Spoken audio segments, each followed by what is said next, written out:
explicar aí a alienação parental. Tudo bem, doutor? Ótimo, prazer estar aqui, viu? Eu que agradeço, seja muito bem-vindo. Obrigado. Doutor José Eduardo, descomplica aqui e esclarece para todos nós em que consiste a síndrome da alienação parental. A síndrome de alienação parental é um conjunto de sintomas que foram constatados em crianças cujos pais estavam envolvidos em processos de separação bem complicados. Essas crianças apresentavam algumas variações de comportamento muito ruins. Então, um psiquiatra americano começou a catalogar e a estudar sobre isso e desenvolveu uma teoria de que essas crianças estariam sendo vitimadas por uma síndrome que ele denominou de alienação parental. Interessante, né, Raquel? Eu tenho uma curiosidade. Só os pais podem praticar a alienação parental? Não. Hoje em dia, principalmente no direito brasileiro, a gente tem firme que qualquer pessoa que detém algum tipo de influência sobre aquela criança, que tem algum tipo de autoridade sobre aquela criança ou sobre adolescente, pode estar praticando os chamados atos de alienação parental. Doutor José Eduardo, na prática, como que fica caracterizado o ato da alienação parental? Olha só, qualquer ato que seja praticado com o escopo, com o propósito de afastar um dos genitores do convívio daquela criança, impedir que essas relações se formem ou se estabilizem de alguma forma, seja entre o pai, seja entre a mãe, seja em família, qualquer ato praticado nesse sentido, de destruir ou dificultar esses laços, é considerado ato de alienação parental.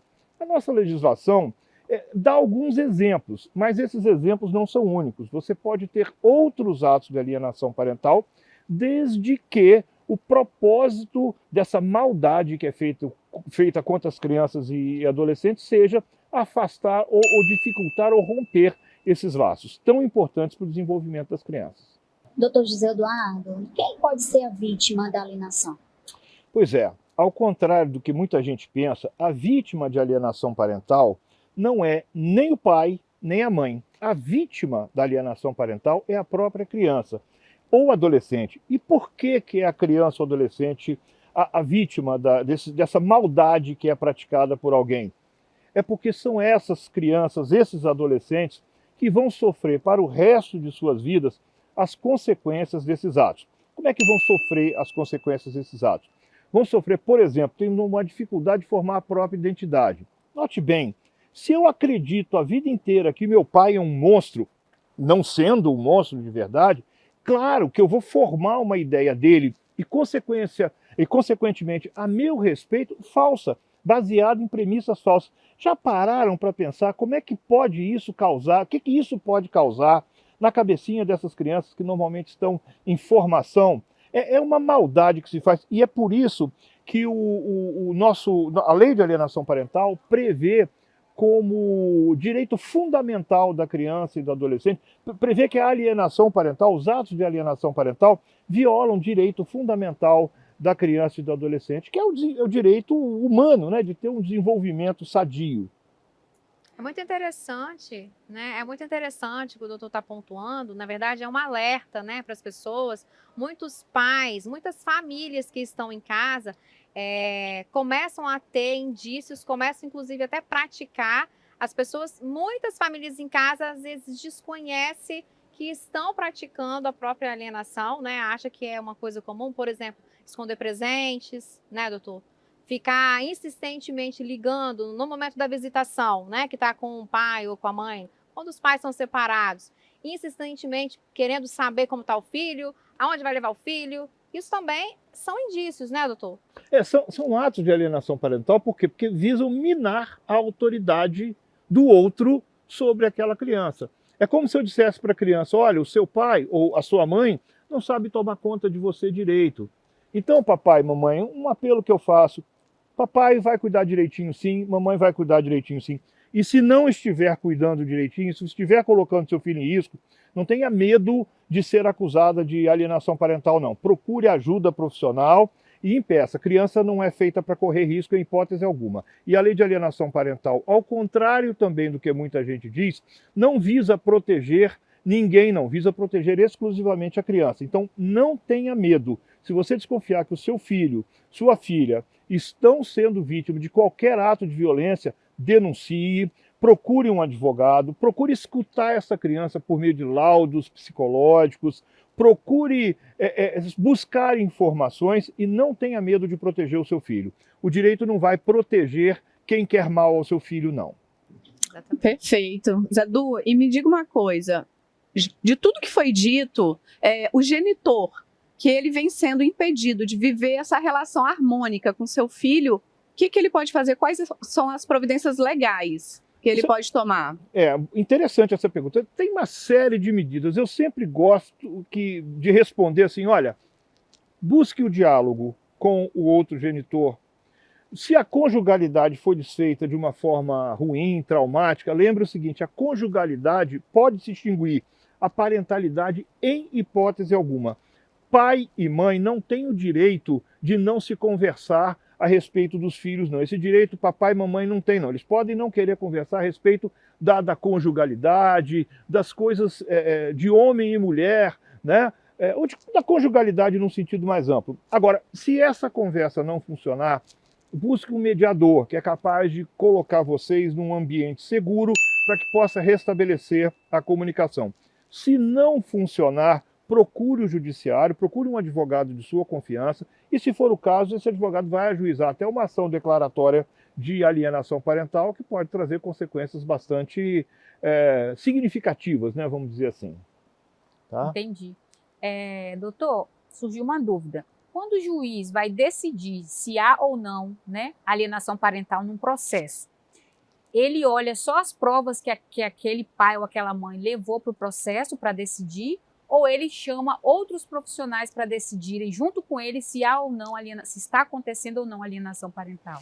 Vamos lembrar o seguinte, o que acontece com uma criança não acontece só para aquela criança dentro daquele âmbito processual. A criança é hipervulnerável e é o centro da proteção constitucional. E a própria lei autoriza o juiz, quando verificar indícios de atos de alienação parental, vai chamar a equipe multidisciplinar, pode chamar peritos, psicólogos, assistentes sociais, enfim, peritos que sejam capazes de escutar aquela criança e trazer para o juiz mais elementos para decidir.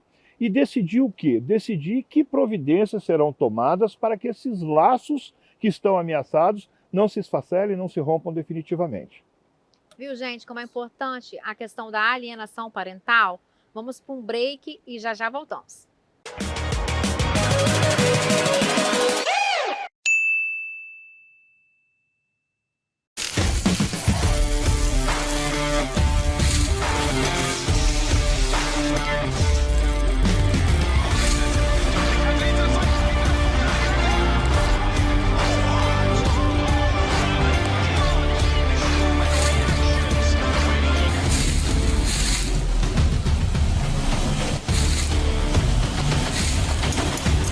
Picanha na chapa, churrascaria Grill. Essa é picanha mesmo. Dores nos pés? A Tecpropel utiliza uma tecnologia moderna para identificar como você pisa e anda, qual tipo de pé, o equilíbrio do corpo e o posicionamento dos pés em relação à postura e coluna. Com isso, é possível tratar, corrigir e prevenir as alterações que causam dores e incômodos nos pés, joelhos, quadril e coluna, através do uso de palmilhas com fabricação 3D. Caminhar faz bem à saúde, caminhar corretamente é ainda melhor. Tecpropel, venha saber o passo a passo da sua pisada.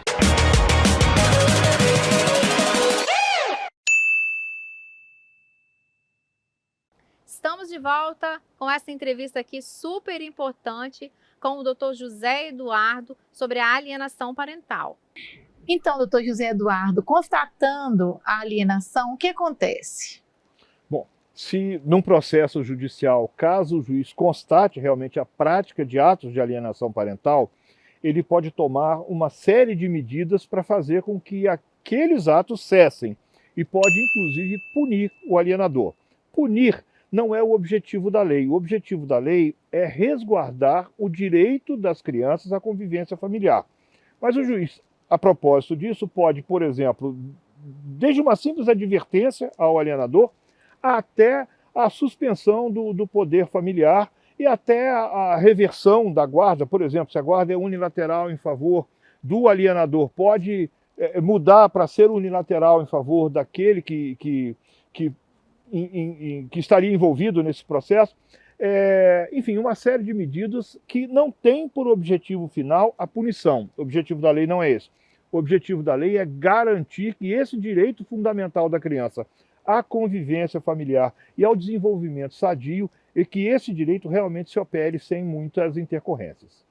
Certo. Nós, operadores do direito, né, doutor Zedu, a gente tem que ficar atento, principalmente quando a gente está num processo, numa causa tão complexa como essa, desses indícios aí, para a gente tentar ajudar essa família, e muitas das vezes a gente pede para que essa família seja acompanhada por uma equipe multidisciplinar. Eu gostaria que o doutor desse alguma dica, inclusive para quem está nos assistindo, né? Nós, advogados, colegas, que principalmente tem muita gente que está iniciando. Qual é a dica que o doutor dá aí para os nossos colegas? Olha só, escutem os clientes de vocês e entendam que eles estão num momento delicadíssimo da vida deles. Eles estão passando por luto, eles estão em sentido de dor, está doendo. Ninguém quer uma separação, nós não somos preparados para uma ruptura. E às vezes esse momento da ruptura pode trazer reflexos que as pessoas não estão nem sabendo o que estão fazendo. Então, por vezes, você pratica atos de alienação parental sem perceber que está praticando. Então, primeiro, se você está num momento difícil, claro, você tem que buscar a ajuda de um profissional psi. E, doutor, colega advogado, não incentive o litígio. Não incentive o litígio. A conjugalidade termina, a parentalidade jamais. Então, cuidado na hora de operar a causa para que você, a propósito de resguardar direitos do seu cliente, você não vá ferir direitos de crianças indefesas e que estão sendo vitimadas por alienação parental ou pelo simples fato de não quererem que os pais se separem. Muita delicadeza, muito tato, muito cuidado. Advogue para as crianças. É o conselho que eu posso dar. Interessante, né, gente? Muito bom. Adorei a entrevista com o doutor. Um assunto muito importante, né? Que a gente vê muito no nosso dia a dia. E eu gostaria que o doutor deixasse uma mensagem, né? Agora para as famílias, para as pessoas no geral que estão nos assistindo sobre essa questão da alienação parental, doutor. O que eu posso dizer, mamãe e papai, olha para o seu filho, olha para a sua filha. Eles são perfeitos, são maravilhosos. Eles são maravilhosos e perfeitos porque são a soma de você e do papai. Se você tirar a metade dele, ele não vai ficar tão perfeito assim, tá? Então prestem atenção, não destruam o filho de vocês. A conjugalidade, como eu disse aqui para vocês, pode romper. Ninguém é obrigado a ficar com quem não queira, ninguém é obrigado a ter convívio com quem não quer. Mas paternidade, maternidade, é diferente de conjugalidade. Se vocês entenderem isso. E outra coisa, em qualquer situação, o foco é a criança, o foco é o adolescente. Vocês, adultos, conseguem se resolver depois. Eles podem levar marcas indeléveis que podem ser muito prejudiciais. Façam isso com os filhos de vocês não, tá? É o pedido. Doutor José Eduardo, muito obrigado pela sua entrevista de hoje. Eu tenho certeza que descomplicou e conscientizou muitas famílias e colegas advogados.